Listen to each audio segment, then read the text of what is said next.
میں نے ایک پی ڈی ایف دیکھی ہے جس میں ابو حنیفہ رحمۃ اللہ علیہ کہیے، ابو حنیفہ نے سلف کو بے نقاب کیا تھا. کیا معنی سلف کو بے نقاب کیا تھا؟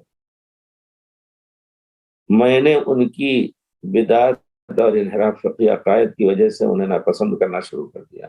میں چاہتا ہوں کہ آپ اسی وقت اسی مجلس میں توبہ کریں. امام ابو حنیفہ رحمۃ اللہ علیہ خالص اہل حدیث سلفی تھے. ان کو اتنا معلوم تھا کہ میں اتنا حدیث اور آثار صحابہ نہیں جمع کر سکا ہوں جس طرح دوسرے ائمہ نے جمع کیا ہے. انہوں نے کہہ دیا ہے کہ اذا صح الحدیث فهو مذہبی، مجھے نہیں معلوم جو حدیث اور اس کے خلاف میں نے فتویٰ دیا تو وہی میرا مذہب ہے. تو بہرحال ہم پورے طور پر، اور آپ نے ذکر بھی کیا ہے کہ کچھ لوگ بعد کے علماء نے ان کا دفاع کیوں کیا ہے، اسی وجہ سے کیا ہے کہ ان کا ہمارے حنفی بھائی ان کے بارے میں تو بڑی لمبی چوڑی بات کریں. ابھی گزشتہ مجلس میں نے ذکر کیا تھا کہ کوئی بزرگ ہیں شاید دیوبند کے، وہ صدر ہیں یا کون ہیں، ابوالقاسم نعمانی، اور سننے میں آیا ہے کہ وہ بنارسی کے ہیں. تو بہرحال انہوں نے جب شروع کیا تو اصول امام ابو حنیفہ بیان کرنا شروع کیا. اور آپ نے سنا ہوگا میرا ایک ویڈیو تھا ان پر، شیخ مکی کے اوپر. انہوں نے بھی کہا کہ امام ابو حنیفہ کس سے لیتا ہے؟ تو لیتا تو ہے ٹھیک ہے، لیکن جو آپ لوگ لیتے ہیں امام ابو حنیفہ کی طرف منسوب کر کے، وہ کہاں سے آیا ہے؟ امام ابو حنیفہ تو صاحب کہہ دیے ہیں کہ ہمارے غلطی ہو اگر ہم سے فتوی میں کسی میں اور حدیث ہمارے خلاف ہو تو میری بات کو چھوڑ دو. اسی وجہ سے ابو یوسف محمد نے ایک ثلث مذہب کا اختلاف کیا ان کے. تو کہنے کا مطلب یہ ہے کہ امام ابو حنیفہ رحمۃ اللہ علیہ کو ہم ان لوگوں کے درمیان سے ایسے نکالنا چاہتے ہیں جس طرح گوندے ہوئے آٹے میں سے بال نکالا جاتا ہے. امام ابو حنیفہ عقیدے میں بھی ان کے خلاف واضح طور پر. ہاں کچھ ان سے منقول اس طرح کی چیزیں ہیں جس کے بارے میں امام ابو یوسف نے کہا کہ ہم نے ان سے مناظرہ کیا خلق قرآن کے بارے میں، اور یہ آتا ہے کہ وہ خلق قرآن کا عقیدہ رکھتے تھے. تو کہا کہ پھر اس کے بعد 6 ماہ تک ہم نے مناظرہ کیا، آخر انہوں نے ہمارے ساتھ اتفاق کیا کہ یہ اللہ کا کلام ہے، مخلوق نہیں ہے.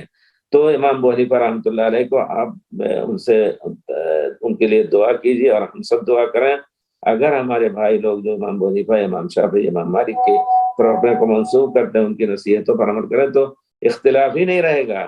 اور جن کو اثری اور سلفی کہا جاتا ہے ان سے دشمنی نہیں رکھیں گے، لیکن ان کی دشمنیاں انہی لوگوں کے ساتھ ہیں جو سنت رسول پر عمل کرنے کی دعوت دیتے ہیں. امام ابو حنیفہ سے ان کو دشمنی ہو گئی، اس کا معنی یہ ہے کیونکہ امام ابو حنیفہ نے خود سنت رسول عقیدے، عمل اور سلوک میں سب میں اس کی دعوت دی ہے.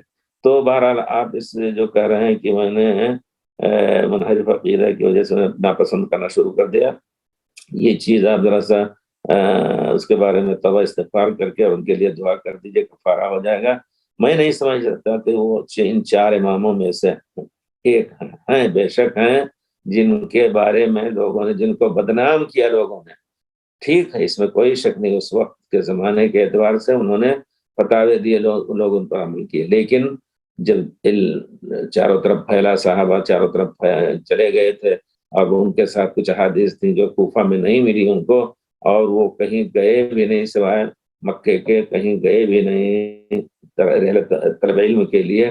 جیسا کہ رحلہ فی طلب العلم ایک اہم جز تھا احادیث کے جمع کرنے کا، تو اس وجہ سے ان کو خطرہ لگا رہتا تھا کہ کہیں ایسا نہ ہو کہ میری بات پیارے رسول کے خلاف ہو. تو صاف صاف انہوں نے کہہ دیا وہ بری الذمہ ہیں. تو منحرف فقی عقائد کی وجہ سے اسے نہ کہیں، بلکہ ان کا عقیدہ واضح طور پر، ان کا عقیدہ جو ہے عقیدہ ایمان باللہ اور عرش پر اللہ ہے، اور اسی طرح دوسرے عقیدے سب. اس کو آپ عقیدہ طحاویہ پڑھ کے دیکھیں، شرح عقیدہ طحاویہ پڑھ کے دیکھیں ابن ابی العز حنفی کی، تو اس سے یہ معلوم ہو جائے گا کہ امام حنیفہ کا عقیدہ کیا ہے اور حنفیوں کا عقیدہ کیا ہے. آپ احترام کریں ان کا اور مزید عزت کریں اور ان کے لیے دعا کریں. بعد کے علماء جیسے ابن تیمیہ البہارتی، بربہاری شاید آپ نے کہنا چاہا ہے، وغیرہ نے ابو حنیفہ کی تعریف کرتے ہوئے ان کا دفاع کیا ہے، تو وہ دفاع کے مستحق ہے جو بھی، اور خاص طور پہ اس معنی میں کہ وہ خالص سنت کے داعی تھے اصول فقہ جو اصل صحابہ کا تھا اسی کے آپ اسی پر عامل تھے، تو کیا میں اپنے گھر اور دوسرے لوگوں کو ان کے بارے میں بتا سکتا ہوں کہ سب بگڑے ہوئے تھے؟ بالکل نہیں، بلکہ آپ اگر آپ کو میری کتاب مل سکے علماء دیوبند کو مشورہ، تو اس کو ضرور پڑھ لیجئے، تھوڑا سا میں اس سے اچھی بھی کتاب آپ کو مل سکتی ہے، لیکن شاید یہ کتاب آپ کو آسانی سے مل جائے، انڈیا میں بنگلور میں چھپی ہے، تو اس کو پڑھ کر کے آپ کا ذہن صاف ہو سکتا ہے، اور پھر یعنی خاص طور پہ ہمارے علماء دیوبند کا چہرہ کھل کر کے سامنے واپس آ جائے گا، سامنے واضح ہو جائے گا کہ کس طرح وہ مخالفت کر رہے ہیں امام صاحب کی۔